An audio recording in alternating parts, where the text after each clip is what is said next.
ಕರಡಿಗೋಡು ಗ್ರಾಮದಿಂದ 30 ಕಿಲೋಮೀಟರ್ ದೂರದಲ್ಲಿರೋ ಸಣ್ಣ ಪಟ್ಟಣ ಹೊಸನಗರ. ಅಲ್ಲೊಂದು ಜನಪ್ರಿಯ ಪಬ್ ಇದೆ. ಅದರ ಹೆಸರು ದಿ ಗೋಲ್ಡನ್ ಲೀಫ್.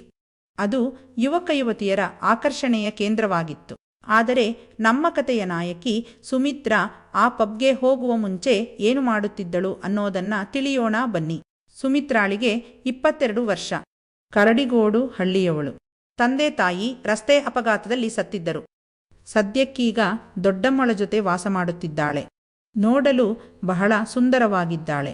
ಊರಿನ ಎಷ್ಟೋ ಗಂಡಸರ ಗೂಟದ ನೀರು ಅವಳ ಹೆಸರಿನಲ್ಲಿ ದಿನವೂ ಹರಿಯುತ್ತಿತ್ತು. ಅವಳಿಗೆ ತನ್ನ ಸುರಂಗದ ಮೇಲೆ ಬಲು ಪ್ರೀತಿ. ಹಾಗಾಗಿ ಅವಳು ಪ್ರತಿ ರಾತ್ರಿ ಸ್ನಾನ ಮಾಡುವಾಗ ಅಲ್ಲಿ ಬೆಳೆದಿರುವ ಗಿಡಮರಗಳನ್ನು ಕತ್ತರಿಸಿ ಆಟದ ಮೈದಾನದಂತೆ ನಯಸ್ಸು ಮಾಡುತ್ತಿದ್ದಳು ಮತ್ತು ಅದಕ್ಕೆ ತೆಂಗಿನೆಣ್ಣೆಯ ಸ್ಪರ್ಶ ಮಾಡಿ ಒಳಗೆ ಬೆರಳಿನ ಜೊತೆಗೆ ಏನೇನೋ ಹಾಕಿಕೊಂಡು ಲೋಳೆ ನೀರು ಹೊರಗೆ ಬಿಡುತ್ತಿದ್ದಳು. ಇದಲ್ಲದೆ ಅವಳಿಗೆ ಇನ್ನೊಂದು ವಿಚಿತ್ರ ಅಭ್ಯಾಸವಿತ್ತು. ಅದೇನೆಂದರೆ ಅವಳು ವಾರಕ್ಕೊಮ್ಮೆ ರಾತ್ರಿ 10 ಗಂಟೆಗೆ ಸರಿಯಾಗಿ ದೊಡ್ಡಮ್ಮ ಮಲಗಿದ ಮೇಲೆ ಅವಳಿಗೆ ಗೊತ್ತಾಗದಂತೆ ಮನೆಯಿಂದ ಹೊರಟು ಹಳ್ಳಿಯ ಪಕ್ಕದ ದಟ್ಟ ಕಾಡಿಗೆ ಹೋಗುತ್ತಿದ್ದಳು. ಮೊದಮೊದಲು ಯಾರೂ ಅದನ್ನು ಗಮನಿಸಿರಲಿಲ್ಲ. ಒಮ್ಮೆ ರಾತ್ರಿ ಕುಡಿದು ತೂರಾಡುತ್ತಾ ಬರುತ್ತಿದ್ದ ರಾಮಯ್ಯನಿಗೆ ದೂರದಲ್ಲಿ ಸುಮಿತ್ರಾ ಕಾಡಿನ ದಿಕ್ಕಿಗೆ ಹೋಗೋದು ಕಂಡಿತು. ಅದು ಕೂಡ ಮೈಮೇಲೆ ಏನೂ ಇಲ್ಲದಂಥ ಸ್ಥಿತಿಯಲ್ಲಿ. ಅದನ್ನು ನೋಡಿದ ಅವನ ಎಲೆಮರೆಕಾಯಿ ಸರ್ರನೆ ಮೇಲಕ್ಕೆದ್ದಿತು. ಅವನಿಗೆ ತನ್ನ ಭಾವನೆಗಳ ಪ್ರವಾಹವನ್ನು ತಡೆಯಲಾಗಲಿಲ್ಲ. ವಯಸ್ಸಿಗೆ ಬಂದ ಹುಡುಗಿ ಆ ಸ್ಥಿತಿಯಲ್ಲಿ ಸಿಕ್ಕರೆ ಯಾವ ಗಂಡಸು ತಾನೇ ಸುಮ್ಮನಿರುತ್ತಾನೆ? ಅವನು ತೇಲುತ್ತಲೇ ಅವಳನ್ನು ಹಿಂಬಾಲಿಸಲು ಪ್ರಯತ್ನ ಮಾಡುತ್ತಾನೆ. ಆದರೆ ಸ್ವಲ್ಪ ಹೊತ್ತಿನಲ್ಲಿ ಅವಳು ಕಾಡಿನಲ್ಲಿ ಮಾಯವಾಗುತ್ತಾಳೆ. ಅವನಿಗೆ ಹೆದರಿಕೆಯಾಗಿ ಕೈಕಾಲು ನಡುಗಲು ಶುರುವಾಗುತ್ತದೆ. ಅದು ಯಾವುದೋ ಭೂತವೇ ಇರಬೇಕು ಅಂದುಕೊಂಡ ಕೂಡಲೇ ಅವನಿಗೆ ಬೆವರಿಳಿಯಲು ಶುರುವಾಗಿ ಕಾಲುಗಳು ಓಟ ಕೀಳುತ್ತವೆ. ಅಲ್ಲಿಂದ ಓಡಿದವನು ನಿಂತಿದ್ದು ಮನೆಗೆ ಬಂದ ಮೇಲೆ. ಅವನಿಗೆ ಕುಡಿದ ನಶೆಯೆಲ್ಲ ಇಳಿದು ಹೋಗಿರುತ್ತದೆ. ಮರುದಿನ ಅವನು ರಾತ್ರಿ ನೋಡಿದ್ದನ್ನು ಟೀಯಂಗಡಿಯಲ್ಲಿ ಎಲ್ಲರ ಬಳಿಯೂ ರಹಸ್ಯವಾಗಿ ಹೇಳಲು ಶುರು ಮಾಡಿದ. ಸುಮಿತ್ರಾ ರಾತ್ರಿ 12 ಗಂಟೆಗೆ ಕಾಡೊಳಗೆ ಹೋಗ್ತಿದ್ಲು. ನಾನು ನನ್ನ ಕಣ್ಣಾರೆ ನೋಡಿದ್ದೇನೆ. ಯಾವ ಹುಡುಗಿ ಹೀಗೆ ಹೋಗೋಕೆ ಸಾಧ್ಯ? ಬಹುಶಃ ಅವಳ ಮೈಯಲ್ಲಿ ದೆವ್ವ ಸೇರಿರಬೇಕು ಅಂತ ಗುಟ್ಟಿನಲ್ಲಿ ಹೇಳುತ್ತಾನೆ. ಹೀಗೆ ಸುದ್ದಿ ಹರಡಿತು. ಜನರಲ್ಲಿ ಭಯ ಶುರುವಾಯಿತು. ಅವಳು ಮಾಟಗಾರ್ತಿ ಇರಬೇಕು, ಹಳ್ಳಿಗೆ ಕೇಡು ತರ್ತಾಳೆ ಅಂತ ಮಾತನಾಡಲು ಶುರು ಮಾಡಿದರು. ಮಕ್ಕಳು ಅವಳನ್ನು ನೋಡಿ ಭಯದಿಂದ ಓಡಿ ಹೋಗುತ್ತಿದ್ದರು. ಹಿರಿಯರು ಅವಳ ಸಾನ್ನಿಧ್ಯದಿಂದ ದೂರವಿರುತ್ತಿದ್ದರು. ಆದರೆ ಅವಳ ಸ್ನೇಹಿತರಾದ ಲಕ್ಷ್ಮಿ ಮತ್ತು ಚಂದ್ರ ಇದನ್ನು ನಂಬಲಿಲ್ಲ. ಒಂದು ಗುರುವಾರ ರಾತ್ರಿ ಅವರು ಸುಮಿತ್ರಾಳನ್ನು ಹಿಂಬಾಲಿಸಲು ನಿರ್ಧರಿಸಿದರು. ಕತ್ತಲ ಕಾಡಿನಲ್ಲಿ 15 ನಿಮಿಷ ನಡೆದ ನಂತರ ಒಂದು ಸಣ್ಣ ತೆರೆದ ಪ್ರದೇಶದಲ್ಲಿ ಭಯಾನಕ ದೃಶ್ಯ ಕಂಡರು. ಸುಮಿತ್ರಾ ಮೈಮೇಲೆ ತುಂಡುಡುಗೆಯೂ ಇಲ್ಲದಂತೆ ನಿಂತಿದ್ದಳು. ಆದರೆ ಅವಳು ಒಂಟಿಯಾಗಿರಲಿಲ್ಲ. ಅವಳ ಸುತ್ತಲೂ 6-7 ದಪ್ಪದೇಹದ ಗಂಡಸರು ನಿಂತಿದ್ದರು. ಅವರ ಮೈಮೇಲೆ ಕೂಡ ಏನೂ ಇರಲಿಲ್ಲ. ಅವಳು ಅವರೆಲ್ಲರ ಸಾಮಾನನ್ನು ಸವರುತ್ತಾ ಸವಿಯುತ್ತಿದ್ದಳು.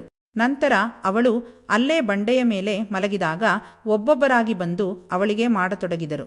ಅವಳು ಕಾಡೆ ತನ್ನದೆನ್ನುವಂತೆ ಆಹ್ಲಾದಕರವಾದ ದನಿಯಲ್ಲಿ ಕಿರುಚುತ್ತಿದ್ದಳು. ಅದನ್ನು ನೋಡುತ್ತಿದ್ದ ಚಂದ್ರನ ತಮ್ಮರಾಯ ಎದ್ದು ನಿಂತರೂ ಭಯದ ಅಲೆ ಅವನ ಮನಸ್ಸನ್ನು ಹೊಕ್ಕ ಮರುಕ್ಷಣವೇ ಅದು ಮುದುಡಿ ಹೋಯಿತು. ದೇವರೇ, ಇದೇನು ಕರ್ಮ ಅನ್ನುತ್ತಾ ಲಕ್ಷ್ಮಿ ಗೊಣಗಿದಳು. ಅಲ್ಲಿ ನಡೆಯುತ್ತಿರೋದು ವಿಚಿತ್ರವಾಗಿರೋದ್ರಿಂದ ಅವರು ಭಯದಿಂದ ಓಡಿ ಹೋದರು. ಮರುದಿನ ಇಡೀ ಹಳ್ಳಿ ಗುಸುಗುಟ್ಟಿತು. ನಾವು ನೋಡಿದ್ವಿ, ಮಾಟಗಾರರ ಗುಂಪು. ಅವರೆಲ್ಲರೂ ಅವಳನ್ನು ಅನುಭವಿಸುತ್ತಾ ಯಾವುದೋ ದುಷ್ಟಶಕ್ತಿಯ ಬರುವಿಕೆಗೆ ಆಹ್ವಾನ ನೀಡುತ್ತಿದ್ದರು. ಸುಮಿತ್ರಾ ಮಾಟಗಾರ್ತಿ, ಅವಳು ಮಾಟ ಮಾಡುತ್ತಾಳೆ ಅಂದರು. ಕೆಲವೊಂದಿಷ್ಟು ಜನ ಅವಳ ಜೊತೆಗಿದ್ದ ಗಂಡಸರು ಮನುಷ್ಯರೇ ಅಲ್ಲ, ಅವುಗಳು ದುಷ್ಟಶಕ್ತಿಗಳಿರಬೇಕು. ಅವುಗಳು ಈ ಪ್ರಪಂಚಕ್ಕೆ ಕಾಲಿಟ್ಟ ಮೇಲೆ ನಿನ್ನ ಕೆಲಸ ಮಾಡಲು ನನಗೇನಾದರೂ ಕೊಡು ಅನ್ನುತ್ತವೆ. ಆಗ ಅವಳು ತನ್ನ ದೇಹವನ್ನು ಅವುಗಳಿಗೆ ಅರ್ಪಿಸಿರಬೇಕು. ಅವುಗಳು ಅವಳ ಜೊತೆ ಮಜಾ ಮಾಡಿ ಎಲ್ಲ ಮುಗಿದ ನಂತರ ಅವಳ ಸೇವಕರಾಗುತ್ತಾರೆ ಮತ್ತು ಅವಳು ಹೇಳಿದ್ದನ್ನೆಲ್ಲ ಕೇಳುತ್ತವೆ ಅಂತ ಮಾತನಾಡಿಕೊಂಡರು. ಅದನ್ನೆಲ್ಲ ಕೇಳಿಸಿಕೊಂಡರೂ ಸುಮಿತ್ರಾ ಮಾತ್ರ ಮುಂದೆ ಸಾಗಿದಳು. ವಾರಕ್ಕೊಮ್ಮೆ ರಾತ್ರಿ ಕಾಡಿಗೆ ಹೋಗೋದನ್ನ ನಿಲ್ಲಿಸಲಿಲ್ಲ. ಅವಳನ್ನು ಪ್ರಶ್ನಿಸುವ ಧೈರ್ಯ ಯಾರೂ ಮಾಡಲಿಲ್ಲ.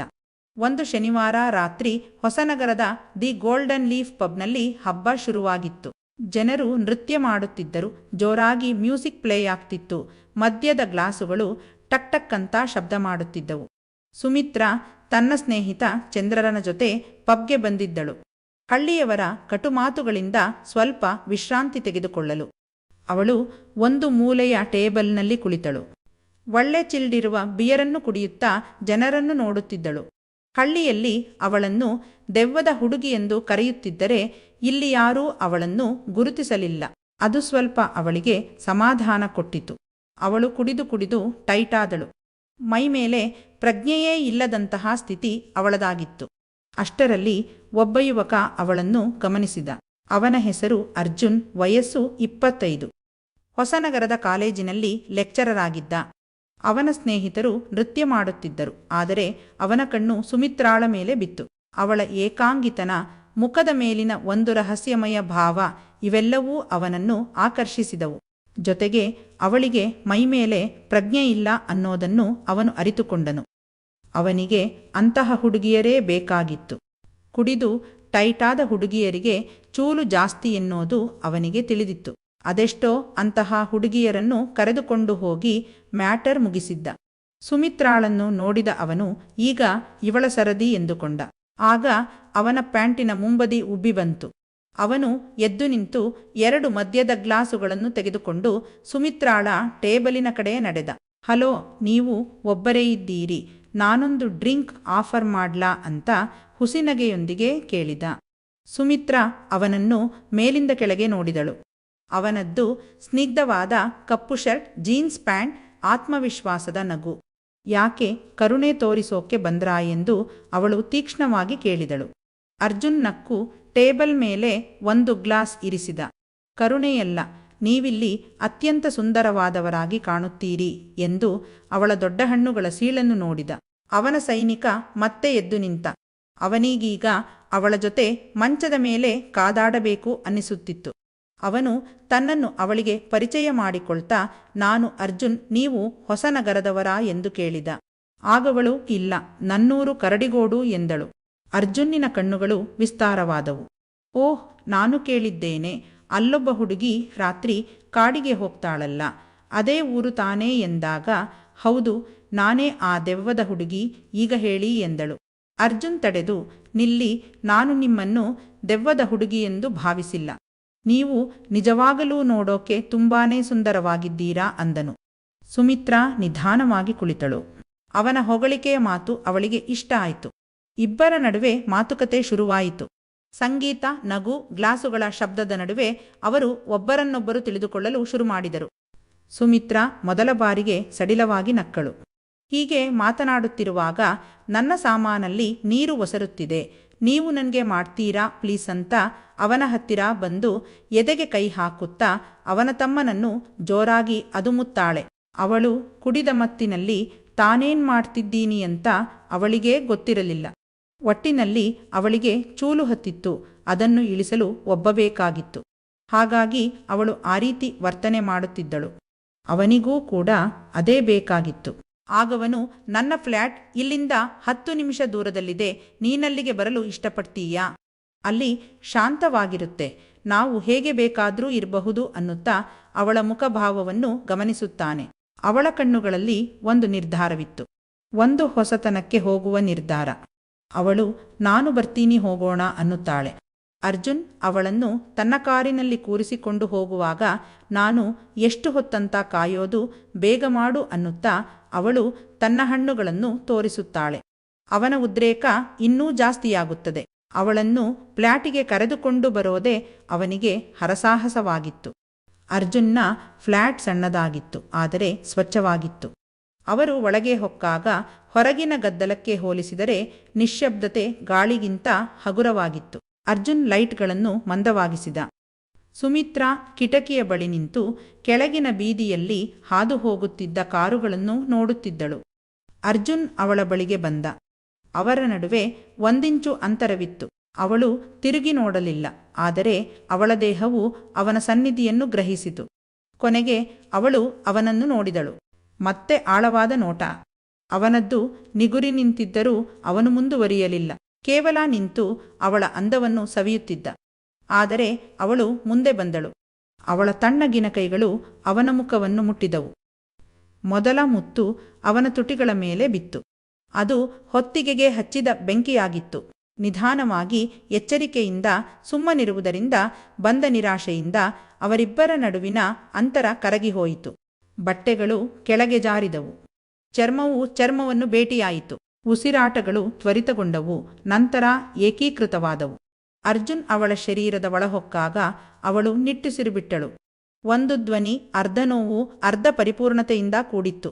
ಅವಳು ಅವನನ್ನು ಬಿಗಿಯಾಗಿ ಹಿಡಿದಳು ಮತ್ತು ತನ್ನ ಕಾಲುಗಳನ್ನು ಅವನ ಸುತ್ತ ಸುತ್ತಿಕೊಂಡಳು. ಅವಳ ಬೆರಳುಗಳು ಅವನ ಬೆನ್ನಿನಲ್ಲಿ ಗುರುತುಗಳನ್ನು ಮಾಡಿದವು. ಅದು ಉತ್ಸಾಹದ ನೃತ್ಯವಾಗಿತ್ತು, ಒತ್ತಡದಿಂದ ಬಿಡುಗಡೆಯಾಗಿತ್ತು.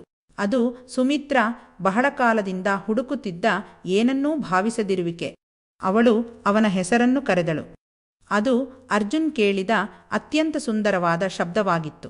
ಶಿಖರ ತಲುಪಿದಾಗ ಅವಳು ಅವನ ಬಾಹುಗಳಲ್ಲಿ ಕಂಪಿಸಿದಳು. ಮುಖವನ್ನು ಅವನ ಎದೆಯಲ್ಲಿ ಹುದುಗಿಸಿಕೊಂಡು ಮತ್ತೊಂದು ನಿಟ್ಟುಸಿರು ಬಿಟ್ಟಳು. ಅಷ್ಟರಲ್ಲಿ ಅವನು ಎಲ್ಲವನ್ನೂ ಅವಳದರೊಳಗೆ ಸುರಿಸಿದ್ದ. ಈ ಸಲ ಪೂರ್ಣವಾಗಿ ಪರಿಪೂರ್ಣತೆಯಿಂದ ಕೂಡಿತ್ತು. ಅವನು ಅವಳನ್ನು ಹತ್ತಿರಕ್ಕೆ ಎಳೆದುಕೊಂಡ. ಅವರ ಉಸಿರಾಟಗಳು ನಿಧಾನವಾಗಿ ಸಾಮಾನ್ಯಗೊಂಡವು. ಬೆಳಗಾದಾಗ ಬೆಳಕಿನ ಮೊದಲ ಕಿರಣಗಳು ಕಿಟಕಿಯ ಮೂಲಕ ಒಳನುಗ್ಗಿ ಕೋಣೆಯಲ್ಲಿ ಚೆಲ್ಲಾಪಿಲ್ಲಿಯಾಗಿದ್ದ ಬಟ್ಟೆಗಳ ಮೇಲೆ ಬಿದ್ದವು. ಅರ್ಜುನ್ ಕಣ್ಣು ತೆರೆದ. ಅವನ ಎದೆ ಮೇಲೆ ಸುಮಿತ್ರಾ ಮಲಗಿದ್ದಳು. ಅವಳ ಕಪ್ಪು ಕೂದಲು ಅವನ ಎದೆಗೆ ಹರಡಿಕೊಂಡಿತ್ತು. ಅವಳ ಮುಖವು ನಿದ್ರೆಯಲ್ಲಿ ಸಂಪೂರ್ಣವಾಗಿ ಶಾಂತವಾಗಿತ್ತು. ಆಳವಾದ ಕಣ್ಣುಗಳ ಮೇಲೆ ರೆಪ್ಪೆಗಳು ಮುಚ್ಚಿಕೊಂಡಿದ್ದವು. ಅವಳ ತುಟಿಗಳ ಮೂಲೆಗಳಲ್ಲಿ ಒಂದು ಸಣ್ಣ ನಿರ್ವಿವಾದವಾದ ಮುಗುಳ್ನಗೆಯಿತ್ತು. ಅವಳ ಶರೀರವು ಸಡಿಲವಾಗಿ ನಂಬಿಕೆಯಿಂದ ಅವನ ಕೈಗಳ ಸುತ್ತ ಸುತ್ತಿಕೊಂಡಿತ್ತು. ಅವಳು ಬಹಳ ಸುಂದರವಾಗಿ ಕಾಣುತ್ತಿದ್ದಳು. ಆದರೆ ಅದಕ್ಕಿಂತ ಹೆಚ್ಚಾಗಿ ಅವಳು ಸಂಪೂರ್ಣವಾಗಿ ಶಾಂತಳಾಗಿ, ಸುರಕ್ಷಿತಳಾಗಿ ಕಾಣುತ್ತಿದ್ದಳು.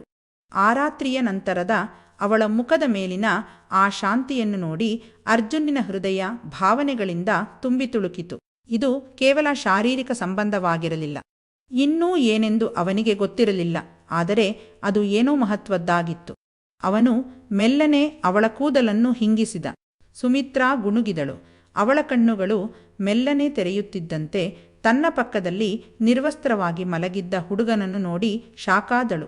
ಯಾರೋ ನೀನು ನನ್ಗೆ ಏನ್ಮಾಡ್ದೆ ಅಂತ ಜೋರಾಗಿ ಕಿರುಚಿದಳು ಮತ್ತು ತನ್ನ ಮೈ ಮೇಲೆ ಏನೂ ಇಲ್ಲ ಅಂತ ಗೊತ್ತಾಗಿ ಅಲ್ಲೇ ಇದ್ದ ಹೊದಿಕೆಯನ್ನು ಎಳೆದು ತನ್ನ ಮೈಗೆ ಸುತ್ತಿಕೊಂಡಳು. ಅವಳಿಗೆ ಅಲ್ಲಿ ನಡೆದಿದ್ದು ಯಾವುದೂ ನೆನಪಿರಲಿಲ್ಲ. ಆದರೆ ತನ್ನ ಹೂವು ನೋಯುತ್ತಿರೋದನ್ನ ಗಮನಿಸಿ ನಿನ್ನೆ ರಾತ್ರಿ ಅವನು ನನ್ನೊಳಗೆ ಹಾಕಿ ಊರು ಬಾಗಿಲು ಮಾಡಿದ್ದಾನೆ ಅಂದುಕೊಂಡು ನೊಂದಳು. ಮತ್ತೆ ಸಿಡಿದೆದ್ದು ಅವನಿಗೆ ಜೋರಾಗಿ ಬೈಯಲು ಶುರು ಮಾಡಿದಳು.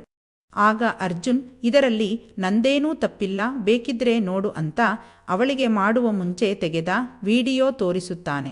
ಅದರಲ್ಲಿ ಅವಳು ತಾನಾಗಿಯೇ ಅವನನ್ನು ಮಾಡುವಂತೆ ಒತ್ತಾಯ ಮಾಡುತ್ತಿರುತ್ತಾಳೆ. ಜೊತೆಗೆ ಅರ್ಜುನ್ ನಿನಗೆ ಒಪ್ಪಿಗೆ ಇದೆಯಲ್ವಾ ಅಂತ ಕೇಳಿದ್ದಕ್ಕೆ ಹೌದು, ಬೇಗ ಬಂದು ಮಾಡುವಂತೆ ಹೇಳಿರುತ್ತಾಳೆ. ಆ ವಿಡಿಯೋ ನೋಡಿದ ಅವಳಿಗೆ ತಪ್ಪು ತನ್ನದೇ ಅಂತ ಗೊತ್ತಾಗುತ್ತದೆ.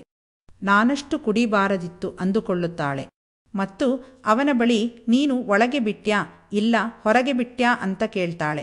ಆಗ ಅರ್ಜುನ್ ನಿನ್ನ ಅಂದವನ್ನು ಸವಿಯುತ್ತಾ ಮೈಮರೆತು ನಿನ್ನ ಹೂವಿನಾಳದಲ್ಲಿ ಬಿಟ್ಟೆ ಅನ್ನುತ್ತಾನೆ.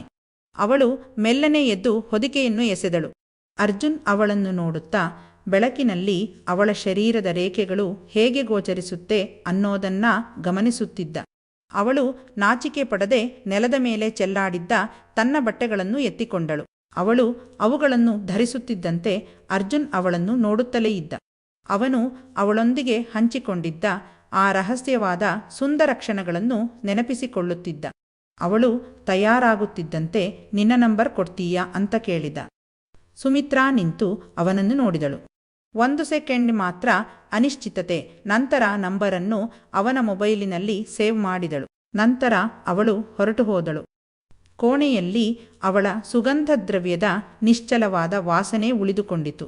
ಅರ್ಜುನ್ ಕಿಟಕಿಯ ಬಳಿಗೆ ಹೋಗಿ ಅವಳು ಕೆಳಗೆ ಹೋಗಿ ಟ್ಯಾಕ್ಸಿ ಹತ್ತೋದನ್ನ ನೋಡಿದ. ಅವಳು ತಲೆ ಮೇಲೆ ಮಾಡಿ ಅವನನ್ನು ನೋಡಿದಳು ಮತ್ತು ಒಂದು ಪ್ರಕಾಶಮಾನವಾದ ನಗೆಯನ್ನು ನೀಡಿದಳು. ನಂತರ ಅವಳು ಹೊರಟು ಹೋದಳು. ಇದಾದ ನಂತರ ಅರ್ಜುನ್ ಮತ್ತು ಸುಮಿತ್ರಾ ಪ್ರೀತಿಯಲ್ಲಿ ಆಳವಾದರು. ಆದರೆ ಹಳ್ಳಿಯಲ್ಲಿ ಸುಮಿತ್ರಾಳ ವಿರುದ್ಧ ವಿರೋಧ ಹೆಚ್ಚಾಯಿತು. ಒಂದು ದಿನ ಹಳ್ಳಿಯ ಹಿರಿಯರು ಅರ್ಜುನ್ಗೆ ಎಚ್ಚರಿಕೆ ನೀಡಿದರು. ಅರ್ಜುನ್, ನೀನು ಒಳ್ಳೆಯ ಹುಡುಗ, ಆದರೆ ಸುಮಿತ್ರಾಳನ್ನು ಬಿಟ್ಟುಬಿಡು.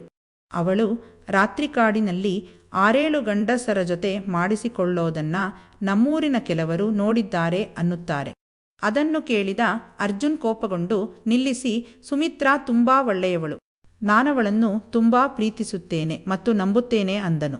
ಆ ರಾತ್ರಿ ಸುಮಿತ್ರಾ ಅರ್ಜುನನ್ನು ಸತ್ಯ ಹೇಳ್ತೀನಿ ಬನ್ನಿ ಅಂತ ಕಾಡಿನೊಳಗೆ ಕರೆದುಕೊಂಡು ಹೋದಳು. ಅಲ್ಲಿ 6-7 ಮಂದಿ ಗಂಡಸರು ಕಾಯುತ್ತಿದ್ದರು. ಆದರೆ ಈ ಬಾರಿ ಅರ್ಜುನ್ ಹತ್ತಿರದಿಂದ ನೋಡಿದ. ಅವರು ಗ್ರಾಮಸ್ಥರೇ ಆಗಿದ್ದರು. ಅವರೆಲ್ಲರೂ ಸುಮಿತ್ರಾಳನ್ನು ಗೌರವದಿಂದ ನೋಡುತ್ತಿದ್ದರು. ಇವರು ನನ್ನ ರಹಸ್ಯ ಗುಂಪು ಎಂದು ಸುಮಿತ್ರಾ ವಿವರಿಸಿದಳು. ನಾವಿಲ್ಲಿ ಗ್ರಾಮದ ಕಳ್ಳರು ಹೊಡೆದು ಹಾಕಿದ ಹಸು, ನಾಯಿ, ಕೋಳಿಗಳನ್ನು ರಕ್ಷಿಸುತ್ತೇವೆ. ಈ ಕಾಡಿನಲ್ಲಿ ಅವುಗಳಿಗೆ ರಹಸ್ಯ ಆಶ್ರಯದ ಮನೆ ಮಾಡಿದ್ದೇವೆ. ಯಾರಿಗೂ ಗೊತ್ತಾಗದಂತೆ ರಾತ್ರಿ ಬರುತ್ತೇವೆ ಅಂದಳು. ಅರ್ಜುನ್ ಆಶ್ಚರ್ಯಚಕಿತನಾದ. ಆಗ ಒಬ್ಬ ಗಂಡಸು ಮುಂದೆ ಬಂದು, ಸುಮಿತ್ರಾ ನಮ್ಮ ನಾಯಕಿ. ಅವಳು ಈ ಕೆಲಸಕ್ಕಾಗಿ ತನ್ನ ಹೆಸರನ್ನು ಹಾಳು ಮಾಡಿಕೊಂಡಳು. ಜನರು ನಮ್ಮ ರಹಸ್ಯ ತಿಳಿದರೆ ಕಳ್ಳರು ಆಶ್ರಯದ ಮನೆ ನಾಶ ಮಾಡಬಹುದೆಂದು ಹೆದರಿ ನಾವೇನನ್ನೂ ಹೇಳಲಿಲ್ಲ ಅಂದರು. ಸುಮಿತ್ರಾ ಅರ್ಜುನ್ನ ಕೈ ಹಿಡಿದು, ನನ್ನ ಮೇಲೆ ದೆವ್ವ ಬಂದಿದೆಯೆಂದು ಹೇಳಿದಾಗಲೆಲ್ಲ ನನಗೆ ನಗು ಬರುತ್ತಿತ್ತು. ಆದರೆ ಈ ಪ್ರಾಣಿಗಳು ಸುರಕ್ಷಿತವಾಗಿರೋದನ್ನ ನೋಡಿ ನಾನು ಸಮಾಧಾನ ಮಾಡಿಕೊಳ್ಳುತ್ತಿದ್ದೆ ಅಂದಳು. ಅರ್ಜುನ್ಗೆ ಸುಮಿತ್ರಾಳ ಮೇಲೆ ಹೆಮ್ಮೆಯಾಯಿತು. ಆದರೂ ರಾಮಯ್ಯ, ಲಕ್ಷ್ಮಿ ಮತ್ತು ಚಂದ್ರ ಯಾಕೆ ಆ ರೀತಿ ಹೇಳಿದರೆಂದು ಗೊತ್ತಾಗಲಿಲ್ಲ ಅಂದನು. ಆಗ ಅವಳು ರಾಮಯ್ಯನಿಗೆ ಕುಡಿದು ಜಾಸ್ತಿಯಾಗಿ ನನ್ನ ಮೈ ಮೇಲೆ ಬಟ್ಟೆ ಇಲ್ಲದಂತೆ ತೋರಿರಬಹುದು, ಆದರೆ ಲಕ್ಷ್ಮಿ ಮತ್ತು ಚಂದ್ರ ಬೇಕಂತಲೇ ನನ್ನ ಮೇಲೆ ಆಪಾದನೆ ಹೊರಿಸಿದ್ದಾರೆ. ಅವರಿಗೆ ನನ್ನ ಮೇಲೆ ತೀವ್ರ ಹೊಟ್ಟೆ ಕಿಚ್ಚಿತ್ತು. ನಾನದನ್ನು ಅವರಲ್ಲಿ ನೇರವಾಗಿ ಕೇಳಿದಾಗ ಅವರು ತಪ್ಪೊಪ್ಪಿಕೊಂಡರು ಅಂತ ಹೇಳುತ್ತಾಳೆ. ಈಗ ಅರ್ಜುನ್ಗೆ ಅವಳ ಮೇಲಿದ್ದ ಸಂಶಯ ಹೊರಟು ಹೋಗಿ ಅವಳು ಸೀತೆಯಷ್ಟೇ ಪವಿತ್ರಳನ್ನೋದು ಗೊತ್ತಾಗುತ್ತದೆ. ನಂತರ ಅವರು ಒಟ್ಟಿಗೆ ಗ್ರಾಮಕ್ಕೆ ಹಿಂತಿರುಗಿದರು. ಮರುದಿನ ಅರ್ಜುನ್ ಹಳ್ಳಿಯ ಜನರನ್ನು ಒಟ್ಟಿಗೆ ಕರೆದು ಎಲ್ಲವನ್ನೂ ವಿವರಿಸುತ್ತಾನೆ. ಮೊದಲು ಜನರಿಗೆ ನಂಬಲಾಗಲಿಲ್ಲ. ಆದರೆ ಅರ್ಜುನ್ ಅವರನ್ನು ಕಾಡಿಗೆ ಕರೆದುಕೊಂಡು ಹೋಗಿ ಅಲ್ಲಿರುವ ರಹಸ್ಯ ಆಶ್ರಯದ ಮನೆಯಲ್ಲಿ 15 ಹಸುಗಳು, 8 ನಾಯಿಮರಿಗಳು ಮತ್ತು 20 ಕೋಳಿಗಳು ಸುರಕ್ಷಿತವಾಗಿರೋದನ್ನ ತೋರಿಸುತ್ತಾನೆ. ಅದನ್ನು ನೋಡಿದ ಹಳ್ಳಿಯವರು ತಲೆ ತಗ್ಗಿಸಿದರು. ಇನ್ನು ಮುಂದೆ ನಾವೆಲ್ಲರೂ ಒಟ್ಟಾಗಿ ಈ ಕೆಲಸ ಮಾಡೋಣ ಅಂದರು. ಅರ್ಜುನ್ ಸುಮಿತ್ರಾಳ ಕೈ ಹಿಡಿದ. ಅವರ ಮದುವೆಯಲ್ಲಿ ಜನರು ಸಂತೋಷದಿಂದ ಜಯಕಾರ ಕೂಗಿದರು. ಕರಡಿಗೋಡು ಹಳ್ಳಿಯಲ್ಲಿ ದೆವ್ವದ ಕತೆ ಮುಗಿದು ನಿಜವಾದ ಹೀರೋಯಿನ್ ಕತೆ ಶುರುವಾಗಿತ್ತು. ರಾತ್ರಿ ಕಾಡಿಗೆ ಹೋಗೋದು ಈಗ ಹಳ್ಳಿಯ ಜನರ ಜೀವನ ಶೈಲಿಯ ಭಾಗವಾಗಿತ್ತು.